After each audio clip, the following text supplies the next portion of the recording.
próximo lunes 19 de septiembre, México cumplirá el doloroso 20º aniversario de una de las tragedias naturales más devastadoras de toda nuestra historia. El terremoto del 85 ocurrió hace 20 años. Sin embargo, hoy comprobaremos por la voz de aquellos personajes del espectáculo, la televisión y la radio, quienes lo sufrieron en carne propia, que el recuerdo, a través de su relato, sigue siendo tan vivo y doloroso como si hubiera sido ayer. Estas son las historias engarzadas del terremoto de 1985.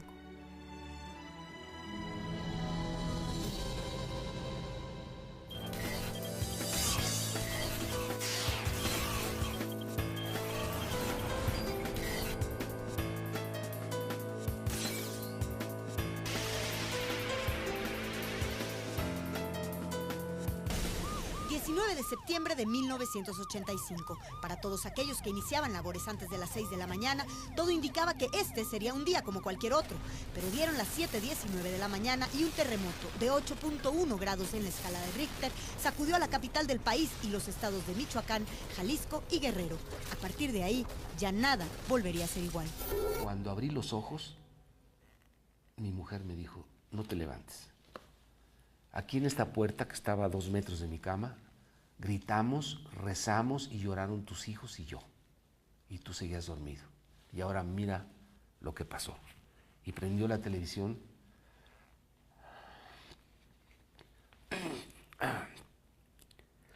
Y empecé a ver muchas cosas muy tristes.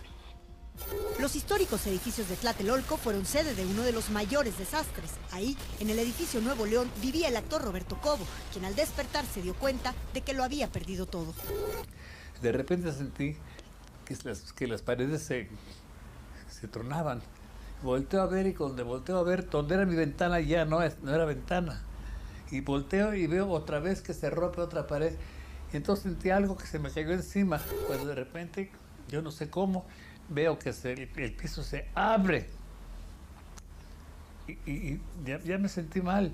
Empecé a gritar. Empecé a rezar. Dios mío, ¿qué me está pasando? ¿Estoy soñando o qué? Fue espantoso. Una de las transmisoras de radio más importantes del país, Radio Fórmula, transmitía ininterrumpidamente las 24 horas del día. El comunicador Pedro Ferriz de Con lo hacía de 6 a 7:45 de la mañana. Él fue tan solo uno de los muchos comunicadores que quedaron sepultados bajo los escombros de la radiodifusora que se colapsó por completo. Se va la luz, se empiezan a romper los vidrios, empiezo a sentir cómo empezaron a tronar las estructuras, las columnas alrededor de mí. Y en eso, ya ves que te divide un vidrio doble de tu operador. En eso vi cómo se cayó una losa encima de mi operador, lo dejó prensado, lo mató, o sea, entre la consola y la losa, ahí quedó él. Y de repente todo se me oscureció, me quitaron el piso y era un edificio, yo estaba en un 7º nivel cuando empezó aquello. Quedé parado.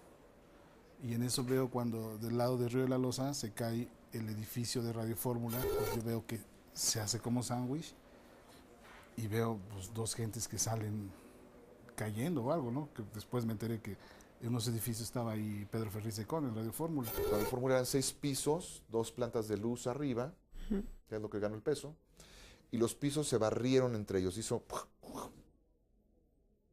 y todo cayó hacia un estacionamiento.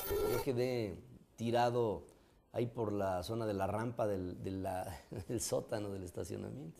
¿Recuerdas la sensación de caída? Sí, la recuerdo como ese túnel en el que entra Alicia, en un túnel que vas cayendo en el País de las Maravillas, ¿no? Y te vas golpeando con todo, pero es tanta la golpiza que llega un momento en que ya no sientes lo que te golpea. Y caigo boca arriba y encima de mí se me cayó todo. O sea, columnas, losas, vidrio, cemento. Respiraba yo ese cemento que por todos lados me llegaba y me quedé en la oscuridad, me quedé sepultado. ¿Qué hiciste? ¿Gritaste? ¿Lo podías hacer? No, porque tenía yo un pulmón roto. Se me ponchó cuando me contaban que a Pardavé lo habían enterrado vivo. Y dije, yo de haber tenido tanto miedo de esa muerte, me va a tocar morir igual que Pardavé. Me voy a morir asfixiado en medio de esto. En la misma estación, minutos antes, otro locutor, Jorge Garralda, quien cubría un turno al amanecer que no le correspondía, abandonó la radiodifusora antes de las 7 de la mañana. Mira, como a las 6 de la mañana recibí una llamada de alguien que yo no esperaba que me llamara, que es un ángel de la guarda que no esperas, mi papá. Llevábamos ya un tiempo peleados, estábamos muy enojados. ¿Qué vas a hacer al rato? A las 9 entro a Radio Cañón. Estaba transmitiendo en DF 970, Radio Fantástica. ¿Y luego qué vas a hacer? A las 9 entro a turno. Ah, pues vente a desayunar. Desayunamos en casa y platicamos. Sintonizaron la radio en casa de mi padre y escuché a alguien que decía, Radio Fórmula se cayó. Nuestro pésame por los compañeros de Radio Fórmula. En ese momento se te revuelve todo. En aquel entonces, las instalaciones de Televisa Chapultepec, ubicadas en Niños Héroes y Doctor Río de la Loza, corrieron con la misma suerte que Radio Fórmula. Mientras Lourdes Guerrero instaba al público del noticiero Hoy Mismo a conservar la calma, las instalaciones comenzaron a derrumbarse. La señal se perdió. Lourdes y María Victoria Llamas buscaron refugio bajo los escritorios. Los estudios A, B, C, J, I y H, así como las oficinas administrativas, las salas de video y el máster de los canales 5 y 9, se vinieron abajo. Lourdes Guerrero le estaba transmitiendo el noticiero de Memo Ochoa, que no estaba en México, y ella salió corriendo en un corte comercial buscando una salida hacia la parte donde estaba el Cisne, el restaurante, y se dio cuenta que ella no estaba. Ella sintió un pavor terrible de quedar atrapada en las instalaciones. Estaba yo en Avenida Chapultepec, 18, en Televisa, y me paré en el camellón que divide la Avenida Chapultepec en dos partes. Me disponía a echar la mirada hacia arriba para ver la antena cómo se movía y no llegué a verla, porque en el momento que me disponía a levantar la mirada, el edificio de 5 pisos donde estaban mis compañeros se derrumbó verticalmente, instantáneamente, como un sólido. Ni se imagina usted qué fue lo que hice. Salté al cofre de un carro estacionado. En ese momento me envolvió una nube de polvo muy, muy densa. Cerré los ojos y respiré a través de la corbata. Tal vez estuve ahí un minuto, tal vez un poco más. Abrí los ojos y pensé, esto es una película, no puede ser cierto. Cuando yo llego a la parte para donde estaba el estudio B, yo veo salir como con un costal de harina, así que te he dicho a Lourdes Guerrero y María Victoria Llamas. Y de ahí le digo, vénganse para acá porque esto me late que se vaya a caer, vénganse para acá. Y no acabé de decir eso cuando se cayó el canijo edificio y nos arrastró como buenos, unos 20 metros del aire, nos aventó para adentro. De ahí pues ya empezamos a gritar y a pedir auxilio. Le digo, agárrense de aquí, estaba una imagen de la Virgen ahí, de la Virgen de Guadalupe. Le digo, agárrense de aquí, ahorita vengo, voy por las personas que están allá adentro porque pues no vemos nada, está todo oscuro, está feo. Y olía mucho a gas. Me tocó ver a 6 compañeros cargando a otro compañero que estaba casi completo, le faltaba de la espinilla para abajo. Imagínense desangrándose con esa... Mientras todo eso sucedía desde su casa, el director general de noticieros de Televisa no lograba comunicación con sus oficinas y apenas intuía la magnitud de la tragedia. Jacobo Zabludovsky. Puse la televisión para ver qué había pasado. Ninguno de los canales estaba al aire. Se me hizo muy raro, pero pensé que tal vez era algún desperfecto en la zona. Entonces llamé a Televisa, llamé a mi oficina, yo era director general de los noticieros de Televisa. No contestaba el teléfono, era imposible porque había guardias día y noche. Los demás teléfonos de Televisa no funcionaban o estaban ocupados. Entonces me pareció que eso era muy anormal. Y entonces me subí a mi coche, con una mano me terminé de vestir, con la otra iba manejando y con la otra llevaba yo el teléfono. Tenía yo ese día 3 manos. Cuando dejó de temblar, gran parte del centro de la Ciudad de México estaba en ruinas. Por unos segundos, todo fue silencio, olor a polvo y cemento, y entonces sobrevino el caos.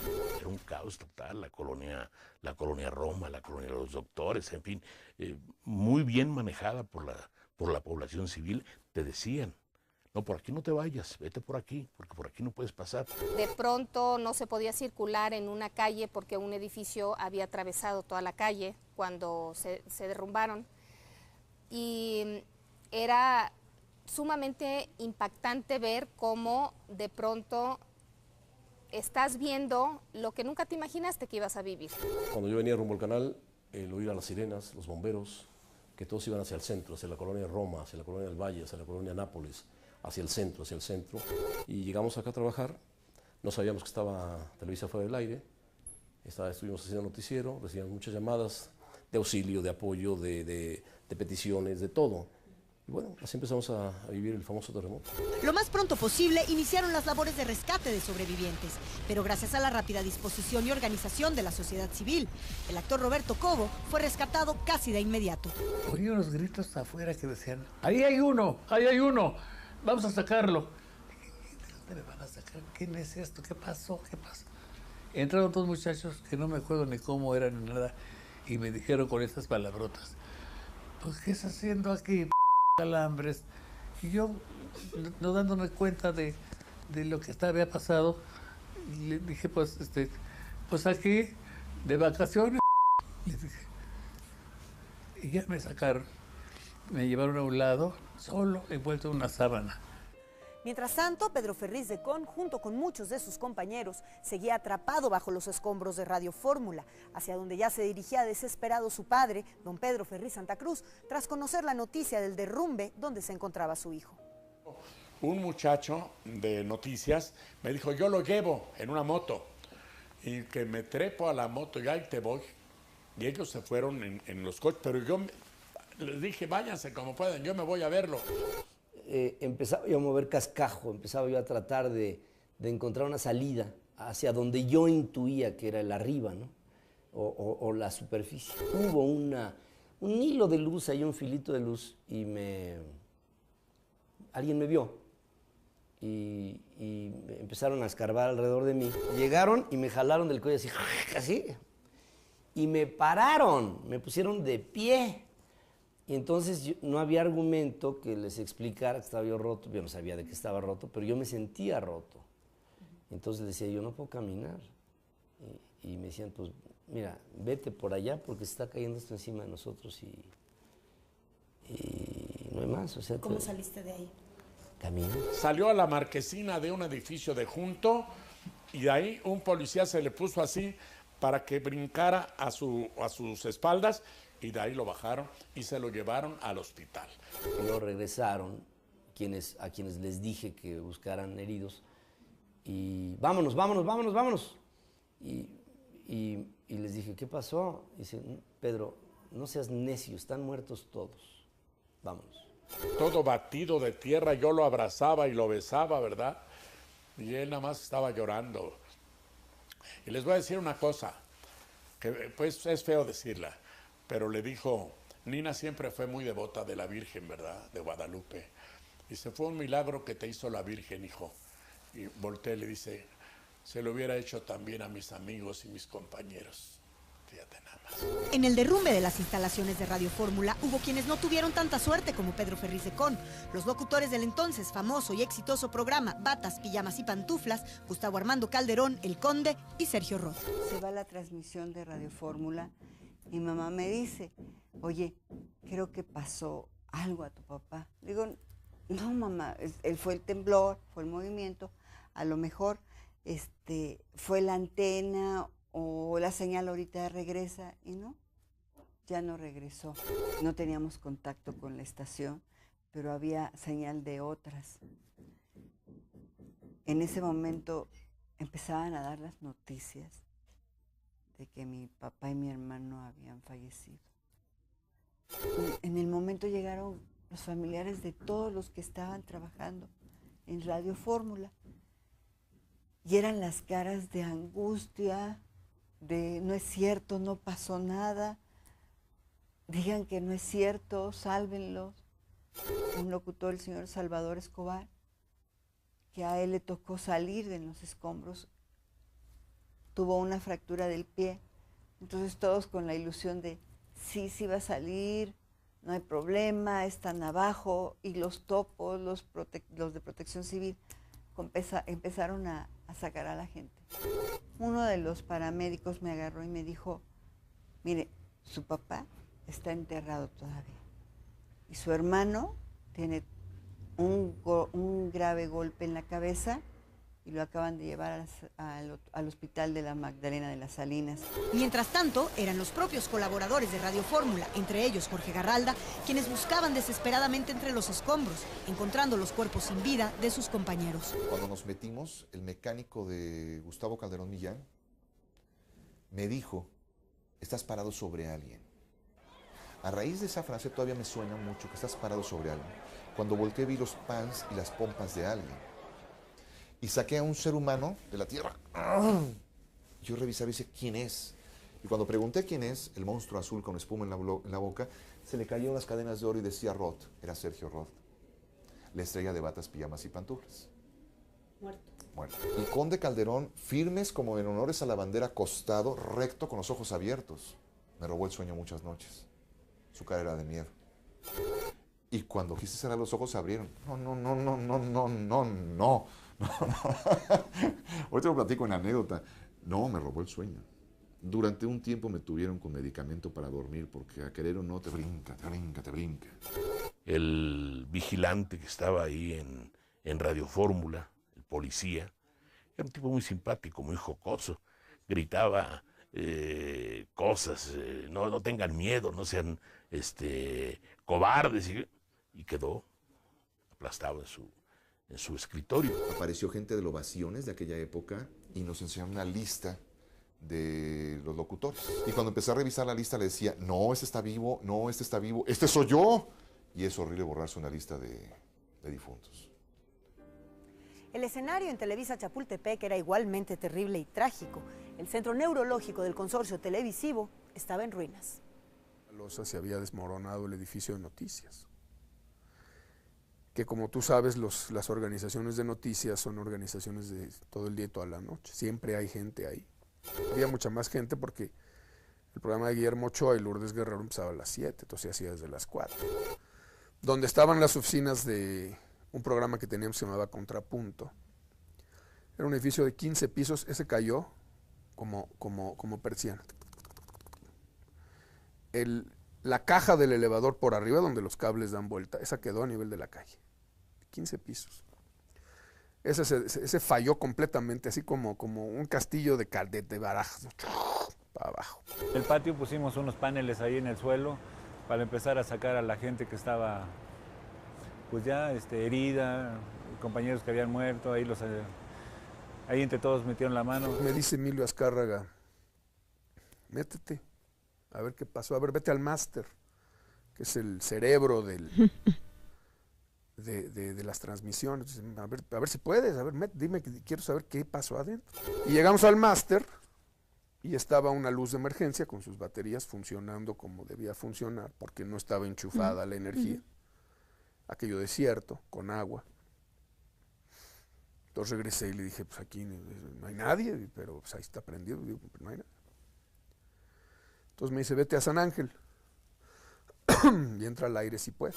Prendí la televisión y entonces Imevisión por Canal 13 empezaron a avisarnos el estado lamentable en que se encontraba la ciudad, y nos avisaron específicamente a los empleados de Televisa que en lugar de ir a las instalaciones de Chapultepec nos fuéramos a San Ángel, porque se estaba organizando de hecho un programa para empezar a hacer los enlaces y tratar de recuperar a toda la gente. Nosotros nos enteramos que se había caído porque estaban fuera del aire. Los canales del 2, el 4, el 5 y el 8 estaban fuera del aire. Éramos Imevisión. Y bueno, efectivamente se dio la noticia de que estábamos al aire e inclusive se pidió la posibilidad de que tuvieran oportunidad de transmitir aquí desde el máster. Y lo hicieron ellos en Chapultepec, en San Ángel, y lo hicieron tranquilamente sin ningún problema. Cuando yo llegué a Chapultepec 18 y supe que mis compañeros estaban abajo, fue un momento muy difícil, pero había que seguir, y estaba vivo y tenía que hacer algo. Me pasé todo el día yendo y viniendo en la motocicleta a traer material porque ese día me tocaba ensayar mi programa, pero con motivo de que se vino abajo el edificio de Chapultepec, yo ayudaba, o sea, Emilio, en paz descanse, Emilio Azcárraga, y Jacobo, como yo ando en la motocicleta, me mandaban a Chapultepec a traer material. Era en las instalaciones de Televisa Chapultepec desde donde se transmitían programas como Hoy Mismo, El Mundo del Espectáculo, La Hora del Loco, Siempre en Domingo, En Vivo y 24 Horas. Así que mientras se trasladaba hacia allá, Jacobo Zabludovsky comenzó a transmitir las primeras impresiones de la tragedia a través de un teléfono móvil. Yo tenía un coche con teléfono. No habían llegado a México, no se habían inventado aún los celulares. Yo hablé a la W y me echaron al aire. Mi primera transmisión fue a la altura del Museo de Antropología. Empecé a oír por radio a mi papá, que estaba transmitiendo a cachitos, porque un locutor estúpido en la XW no lo dejaba entrar completo, lo cortaba. Baboso. Entonces mi transmisión iba y venía de la W, porque mientras había llamadas de gente que estaba muy preocupada de la provincia, que había pasado en México, pasaban anuncios, pasaban otras cosas, luego me regresaban el micrófono. Yo en esa época no tenía noticiero de radio, pero la televisión estaba fuera del aire. Y yo soy reportero. Entonces, es lo único que soy y es lo único que he sido. Entonces salí a la calle, a recorrer las calles. Y mi recorrido fue muy caprichoso, muy raro, porque entraba yo por donde los derrumbes me permitían pasar. Y así llegué al cruce de Insurgentes y Paseo de la Reforma. Y entonces me di cuenta del tremendo impacto del temblor. ¿Usted es el dueño del restaurante Superleche? Señor. Sí, señor. Sí, señor. ¿A qué hora abren el restaurante? A las 7 de la mañana. ¿Quiere decir que a la hora del temblor ya estaba abierto? Ya, señor. Ya. Y en el segundo piso vivía mi madre, o vive mi madre. En el segundo piso vivía aquí mi madre y mi hermana. Se había caído el Hotel Hilton Continental. Se había caído el edificio de Junto. Se había caído el Cine Roble, que estaba enfrente. Los desastres que vi me fueron llevando por otros lugares. Por ejemplo, pasé frente al Hotel Regis. Toda la manzana se había caído.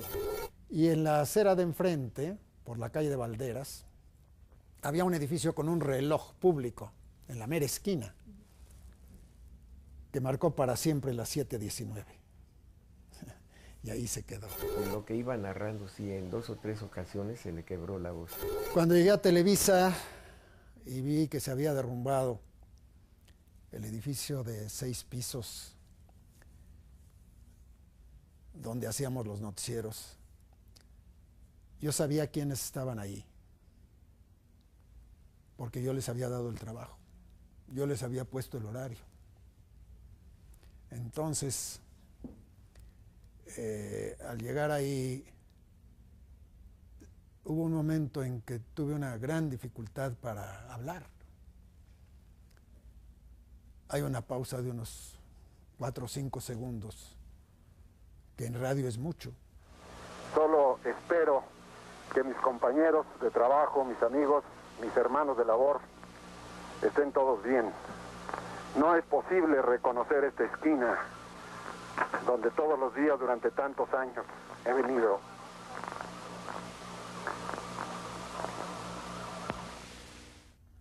Hasta que me dominé,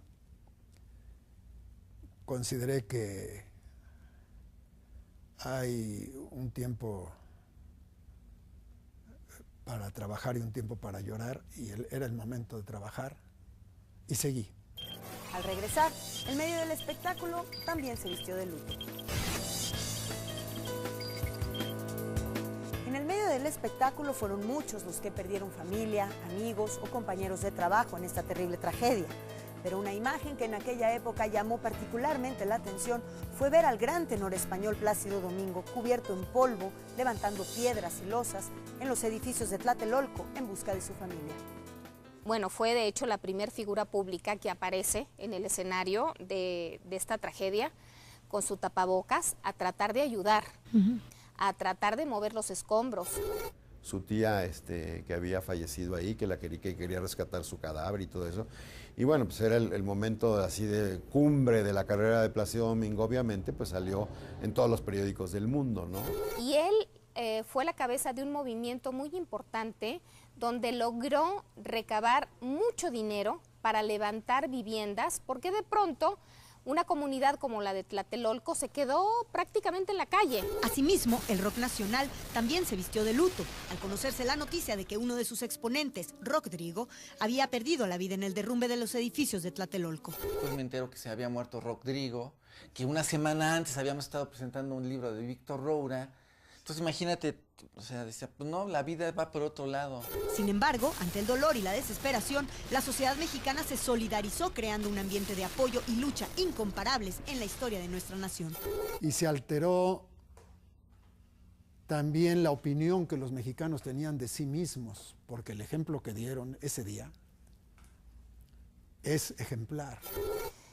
Yo recuerdo mucho la gente que tenía en pie sus casas o sus departamentos, cómo salían con canastas, con comida, con tortas, con taquitos, con agua, con leche, con pan, con lo que tenían a la mano para ayudar a toda esa gente que estaba sacando los cuerpos, algunos con vida, otros no, de todos los derrumbes. Se habían unido los pobres con los ricos, los profesionistas con los ignorantes, en un esfuerzo conjunto para rescatar cadáveres y heridos. Había un centro, que no me preguntes en qué calle, porque yo sé que era en la Colonia del Valle, donde nos daban bolsas con tortas, agua, cobijas, y entonces íbamos en camiones, y yo llevaba también mi coche, y ahí íbamos repartiendo, y les dábamos de comer y todo. Mi mamá tenía un restaurancito al lado de mi casa, de comidas corridas, y se juntaba mi casa con ese restaurante, tenía por ahí una conexión, y yo no traía la llave de mi casa, me meto por ahí, y me encuentro con gentes de la Cruz Roja, con un chorro de gentes que pues yo no conocía. Como aquel lugar tenía cocina grande, sirvió para que la Cruz Roja llevara leche, mamilas, comida y pues órale, y a embarrar. Me acuerdo de Ana Ofelia Murguía perfectamente, porque ella también iba en la película, y de regreso nos hablábamos por teléfono y ella apuradísima y decía, no, es que ahorita no te puedo contestar, estoy hirviendo agua para darles a los damnificados, hay que ir a darles mantas a las gentes. Ahí nació una dedicación casi profesional de rescatistas de temblores. Yo les puse el nombre de topos, porque andaban con las uñas rascando. Y dije, ustedes son topos, cuando entrevisté a uno. Y ellos adoptaron el nombre y se pusieron topos desde entonces. Yo era radioaficionado, sigo siendo todavía. Entonces en el radio es una colaboración enorme, ¿no? Todo lo que se podía, desde tener comunicación con los topos que estaban intentando sacar gente, hasta tratar de contactar familias. Había familias de fuera que por medio del radio nos pedían informes. Fue increíble el apoyo que se dio hasta en los hospitales, cuando las personas que teníamos, en este caso algún enfermo, como mi hermano, llegaban con el alimento, nos daban, no sabes, desayuno, comida, cena. Esa gente que apoyó, que hizo, que estuvo, que es la anónima, vaya de parte de toda mi familia, un gran reconocimiento por el apoyo que nos dieron a todos nosotros, y el que sacó a mi papá y el que sacó a mi hermano sobre todo, muchas gracias. Y una noche, creo que fue la misma del 19 de septiembre, una de las impresiones religiosas más impactantes que te puedas imaginar, volvió a temblar. Y todos nos hincamos. Y se escuchó un Padre Nuestro en un tono sordo y en una cadencia espectral. Y en ese momento se escuchaban gritos de gente que decía auxilio. Apenas comenzábamos a vislumbrar las gigantescas proporciones de la tragedia que acababa de azotarnos el fatídico 19 de septiembre, cuando un día después, el viernes 20, a las 19:38 horas, se registró una réplica sísmica de 6.5 grados en la escala de Richter.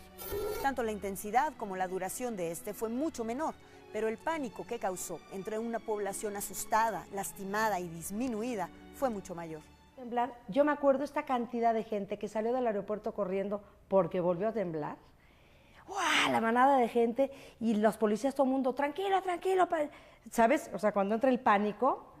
Todos estábamos ya ahí temblando y pidiéndole a Dios que no fuera a pasar lo mismo del día anterior. Como estaba yo en la acera de mi casa, vi cómo la tierra se ondulaba. Y es realmente una sensación muy extraña el ver que lo que tú crees que está de alguna forma fija, como es una calle, de pronto se empiece a ondular como si fuera agua del mar. Y de pronto un estruendo y de pronto otra vez la quietud. Mucho se ha dicho acerca de que las cifras del temblor del 85 nunca fueron exactas, pero aún así las oficiales arrojaron un saldo desolador. Más de 10.000 muertos, 5.500 desaparecidos, 7.000 heridos, 6.000 edificios dañados, 137 escuelas afectadas, 11 hospitales cancelados y 97 cines y teatros resentidos. Los más famosos de ellos, los televiteatros inaugurados casi 2 años antes, se derrumbaron en su parte posterior.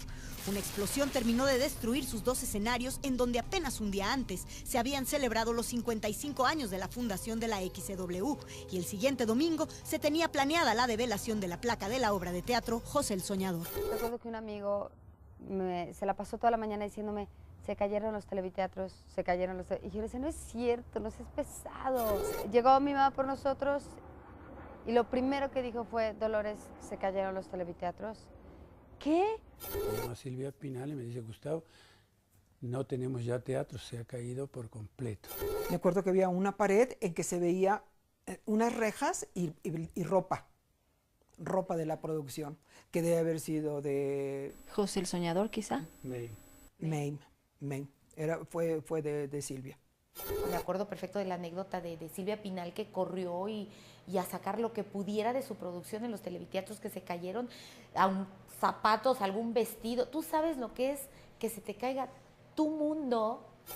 Buscando, removiendo escombros, sacando una bota aquí, una silla rota, una fotografía, en fin, lo que se pudiera salvar, porque Silvia me dijo, a ver, si algo puede ser utilizado otra vez. La señora Julissa, esa tarde lo único que había rescatado era una silla, la silla del faraón, porque cuentan, no sé, pero cuentan que ella se metió a ver qué podía sacar del teatro, qué podía rescatar. Yo me enteré de que los telones se quemaron, estos telones que eran maravillosos, bordados, divinos, que la señora Rita Macedo, que en paz descanse, había hecho. Todo se quemó, todo se quedó ahí. En días posteriores, los periódicos circulaban con leyendas que rezaban. Compañía operadora de teatros suspenderá funciones de cine para verificar el buen estado físico de sus salas y así poder garantizar la seguridad del público en general y sus empleados. Martín Guevara corrió la cortina metálica del Teatro Jorge Negrete al detectar cuarteaduras. Los empresarios de cabaret suspendieron labores. El show no podía continuar. Muchos cines se cuartearon. Muchas salas de cinematográficas se cuartearon. Se cuarteó el Cine Roble, se cuarteó creo que el Latino. Afectó a los para ir a ver las películas. Y recibí de inmediato la llamada del productor que me dijo, maestro Kleiner, nuestro teatro está circuncidado por una zona catastrófica. Como usted comprenderá, se suspenden las representaciones. Yo de inmediato le pregunté, ¿puedo ir a rescatar mis pertenencias? Y él me respondió, no maestro, no se puede transitar por esta zona. Fue también muy angustiante porque nosotros vivimos de esto y nos quedamos sin nada por completo, sin nada. Porque además dime, ¿con qué dinero iba a ir la gente al teatro? Si lo que teníamos era que ayudar a los desvalidos, con lo que pudiéramos. Claro. Entonces sí tardó en volver a tomar su ritmo el ambiente artístico. No, se paró todo. Lo único que había era televisión, ¿no? En ese momento. Luego regresamos a la normalidad de las transmisiones. Se rehabilitaron los noticieros y durante varios días, todo el día y toda la noche, pero luego fueron entrando las novelas. Yo estuve fuera del aire un mes y me mandaron a transmitir a otros estudios en la calle de Sevilla, donde estaban las instalaciones de ProTele. Y cuando regresamos de nueva cuenta a Chapultepec a seguir haciendo las transmisiones, era difícil trabajar porque pasaba una bicicleta y se cimbraban los estudios. Claro que hicieron un trabajo de ingeniería muy importante para mantener en buen estado las instalaciones, la estructura, pero era muy difícil. Nosotros estábamos a 3 semanas de debutar y nuestro debut iba a ser en Siempre en Domingo, que en ese entonces se grababa en los estudios de Chapultepec. Obviamente esto se cayó, entonces se cambió todo a los estudios de San Ángel. Yo me acuerdo perfecto que cuando salimos a cantar, además de los nervios normales por empezar una carrera, estábamos muy chavitas, eran muchos nervios, el ambiente que se vivía de verdad, más allá de la tristeza. Al regresar, más allá de las fronteras de nuestro país, más mexicanos sufrían la tragedia. Mientras tanto, en Sevilla, España, se realizaba el Festival OTI Internacional, donde México estaba representado por Eugenia León, con el tema El Fandango Aquí, acompañada por supuesto por Raúl Velasco, quien regresó inmediatamente a México mientras la cantante se quedó para el 21 de septiembre cosechar un triunfo tan merecido como esperanzador para nuestro país. Faltaban 2 días para la final y nos dicen que se acabó México, que obviamente todas las comunicaciones estaban interrumpidas, la información era terrible, era catastrófica. Nos enteramos por la televisión canadiense, ¿verdad? Lo que estaba pasando en México, y en la televisión canadiense estaba un familiar de Eugenia. Lo sacaron ahí entre los escombros. Entonces era algo terrible. Entonces, que se quede Eugenia y que se quede Cañedo para que el festival siga adelante. Pero que Raúl se venga inmediatamente porque teníamos que levantarle la moral al pueblo. Y él tiene que venir para transmitir aquí en México pues a las víctimas, claro, a los dolientes, era una labor titánica. Entonces yo me fui para allá. Y yo realmente pues deprimidísima, queriéndome ir, y el señor Cañedo me dice, ven acá, quiero hablar contigo, y me sienta y me dice, tú no te puedes ir, porque tu labor y tu misión es cantarle a los mexicanos que tanto lo necesitan ahora, ¿no? Y cuando me dijeron que había ganado, me derrumbé, peor lloré, peor me sentía, ¿no? Porque había gusto, sí había una satisfacción muy legítima, porque sabíamos que nuestra canción era la mejor, pero también necesitábamos poetizarlo todo, ¿no? Así, en medio del dolor, la comunidad artística poco a poco fue retomando sus actividades, primero en plan propiamente a beneficio y luego de forma normal. Finalmente, el espectáculo debía continuar. El pueblo es cuando más necesita, cuando hay desgracias de esta magnitud, tener a dónde ir a olvidarse un momento, un par de horas de lo que lo agobia.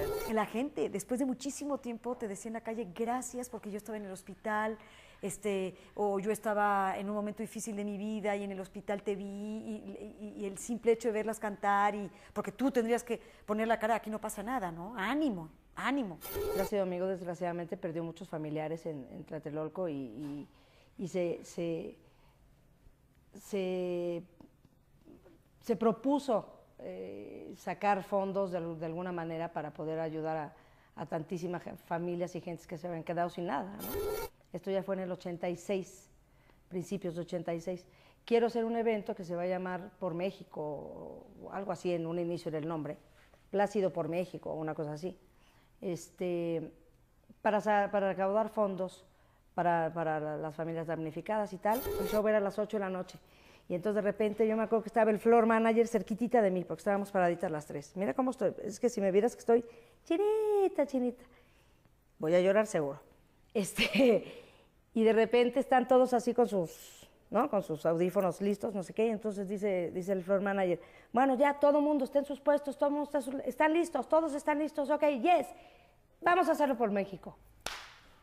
Oye, puro gringo, Una cosa preciosa. Y en noviembre pues hubo reunión de compañía y Silvia nos dijo que ya estaba empezando la reconstrucción de toda la producción y que estrenábamos en poco tiempo en el Teatro Manolo Fabri. Y así fue, y me volvió a tener el éxito de siempre. Pero yo creo que de una u otra forma la misma gente te estaba pidiendo ese tipo de espectáculos, porque a final de cuentas pues la vida sigue. Nuestra misión era esa, era entretener, era divertir, dar funciones gratis, ir a los distintos barrios de la ciudad, animar a la gente, que nos vieran en persona, y en fin, darles ánimo. Y claro, con nuestro trabajo también se lograba eso. Pero días antes del terremoto del 19 de septiembre del 85, México celebraba el hecho de ser la sede del que sería el próximo Mundial de Fútbol de 1986. Pero luego de tan devastadora tragedia, ya no estábamos tan seguros de ser un buen anfitrión. Había imposibilidad para circular por el centro de la capital, cientos de fugas de gas, edificios derrumbados, miles de damnificados, pérdidas económicas por más de 50,000 millones de pesos y sobre todo 17 millones de habitantes tremendamente sensibles e irritados. Y mientras los estadios de fútbol estaban a la espera de dar cobijo a la algarabía y la fiesta, había otros recintos deportivos aún llenos de dolor y desesperanza. A mí lo que más me impresionó fue ver el parque de béisbol en Cuauhtémoc y Viaducto, que ahora ya es un centro comercial, convertido en morgue, miles de cuerpos, ahí, las bolsas, eso fue espantoso, y ahí el olor. Sí, entramos a ese estadio. ¿Te gusta que habríamos unas 1,000 personas, 1,000 cadáveres? ¿Y qué se siente enfrentarse a la Horrible, muerte de esa manera? Horrible, terrible. Estaban todos envueltos en sacos, esos con cierres, y tenían cal al lado para evitar que los gusanos aparecieran muy rápido, porque era pasto lo que había ahí. Pues ahí estaban esperando a que fueran reconocidos. Ante situaciones como esta, la ciudadanía comenzó a manifestar un profundo reclamo a las autoridades por su lenta respuesta a los hechos e ineficaz apoyo. Lo que hubo fue una gran solidaridad espontánea, por encima, al margen y antes de que actuara el gobierno en todas sus ramas de la intervención en los desastres. El pueblo se adelantó y puso un ejemplo, y eso impactó. Yo que recuerde, yo no veía policías, yo no veía de repente ejército, sino la misma sociedad civil se organizaba. Y ya después, cuando transcurría la noche, pasaban coches o camionetas que se autonombraban brigadas, se improvisaban. Y yo lo que vi fue que el pueblo fue el que apoyó en ese aspecto, ¿no? Había casos de habitantes de edificios de departamentos que les querían cobrar inclusive por levantar la basura. El señor licenciado de la Madrid, que era presidente entonces, no hay una foto de Miguel de la Madrid levantando una piedra. Una piedra. Hay fotos del señor presidente circulando por la Alameda con su staff y con Salinas atrás, ¿no? En las fotos del momento. El gobierno se escondió durante el 85. Miguel de la Madrid se fue a meter a Los Pinos. Mandó como su representante al regente de la ciudad, que era Ramón Aguirre, a tratar de dar explicaciones burocráticas. Nos dimos cuenta como sociedad que el gobierno no estaba preparado para un evento de esa naturaleza. ¿Qué fue lo que ganamos los mexicanos? Que nos unimos. Ganamos los mexicanos que sí es bueno darnos la mano. Sacamos de beneficio muchísimas cosas, Mónica. Lamentablemente tiene que pasar esto para que te des cuenta de otras cosas muy importantes que tenemos. Al volver, en México, ¿estaríamos preparados para superar otro terremoto como el del 85? El edificio de la policía, que está acá afuera, lo forraron de columnas de acero. Es decir, las huellas del temblor están por toda la ciudad, por lo menos por la parte de la ciudad por la que yo paso. Hoy, a 20 años del terremoto del 85, la sociedad mexicana quizá puede haber superado el dolor de las pérdidas. Pero hay una pregunta que sigue en el aire. ¿México se encuentra preparado para que la pesadilla no se repita? Yo todas las noches me duermo con eso. En la casa de ella yo ya sabía dónde me iba a esconder, a quién iba a agarrar primero, a quién así. Y a la fecha yo sigo pensando lo mismo. En el colegio de mis hijas todos los días se hace un simulacro, ¿no? Entonces se toca una alarma y ya saben las niñas qué hacer, para dónde correr, a dónde dirigirse, etcétera, etcétera. Yo creo que sí aprendimos, ¿eh? También lo he visto en muchas instituciones. Nos cae muy gordo en el mismo Azteca, yo nos hemos visto refunfuñar cuando hacen el operativo de seguridad, ¡ay! Y salimos todos. Pero todos sabemos por dónde salir y qué hacer. Sufrí mucho por la gente, por mi México amado, verlo como si hubiera sido bombardeado. Y sufrí más porque prometieron restaurar rápido y no lo hicieron. O sea, las promesas, como de costumbre, se quedaron en el aire. A mí me llama mucho la atención cómo el día de hoy hay muchos edificios que en aquella época estaban catalogados para que se derrumbaran y siguen en pie. Yo no sé dónde están las autoridades en ese momento, ni sé dónde tienen el corazón, la cabeza y la ética los dueños de esos edificios. Hay muchos, tanto en la colonia Roma como en el centro de la ciudad, que siguen en pie. Y no se vale. Paso por la calle, por donde voy a trabajar y digo, este se quedó así averiado en el temblor. Mira, le pusieron un arnés, ¿no? El edificio de la policía que está acá afuera lo forraron de columnas de acero. Es decir, las huellas del temblor están por toda la ciudad, por lo menos por la parte de la ciudad por la que yo paso. El problema que me preocupa es que el subsuelo ha tenido una sobreexplotación de los mantos acuíferos. Es el lado flaco. El día de mañana, ante un sismo que se nos presentará, obviamente, yo quisiera que hubiera una plaquita afuera de cada edificio revisado que dijera, este edificio está libre de corrupción. ¿Por qué? Porque tiene las varillas que dice que tiene, porque tiene el cemento y su calidad que se supone debe tener, porque tiene las características de un edificio que no se va a caer. La historia nunca se repite tal como fue. Pero de la historia debemos sacar enseñanzas y no olvidarla para no cometer los mismos errores.